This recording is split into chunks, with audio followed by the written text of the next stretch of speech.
Kapolda Nusa Tenggara Barat Irjen Pol Joko Purwanto menyatakan, pihaknya telah menerbitkan surat perintah penghentian penyidikan atau SP3 terkait perkara Murtede alias Amak Sinta.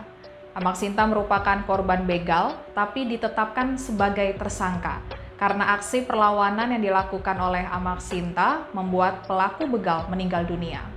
Joko Purwanto menjelaskan penghentian proses hukum Amak Sinta tersebut setelah dilakukannya proses gelar perkara yang dihadiri oleh jajaran Polda dan pakar hukum.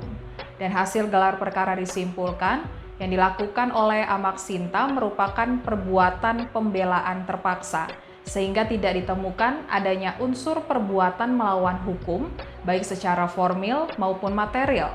Menurut Kapolda Nusa Tenggara Barat, keputusan dari gelar perkara tersebut berdasarkan Peraturan Kapolri Nomor 6 Tahun 2019, Pasal 30 tentang penyidikan tindak pidana, bahwa penghentian penyidikan dapat dilakukan demi kepastian hukum, kemanfaatan, dan keadilan. Peristiwa yang dilakukan oleh Amak Sinta merupakan upaya untuk membela diri sebagaimana dalam Pasal 49 Ayat 1 KUHP soal pembelaan terpaksa.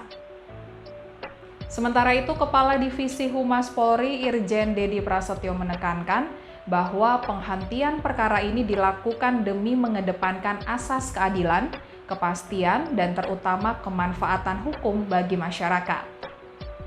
Adapun kasus ini bermula dari penemuan 2 jenazah dengan luka tusuk di Desa Ganti, Kecamatan Praya Timur, Lombok Tengah, Nusa Tenggara Barat pada Minggu 10 April 2022.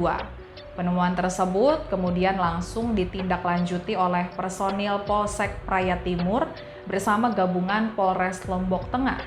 Belakangan diketahui bahwa 2 jenazah tersebut merupakan pelaku begal.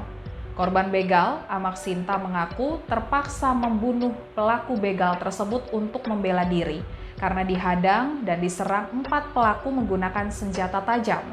Dalam kejadian begal tersebut terdapat 2 pelaku lainnya yang melarikan diri setelah 2 kawannya tumbang di tempat.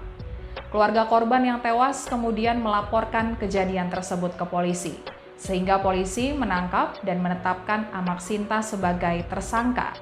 Dan setelah ditahan dan ditetapkan sebagai tersangka, Polres Lombok Tengah melakukan penangguhan penahanan terhadap Amak Sinta. Lalu, kasus ini diambil alih oleh Polda Nusa Tenggara Barat dan kini Polda Nusa Tenggara Barat resmi menghentikan kasus Amak Sinta, korban begal yang menjadi tersangka.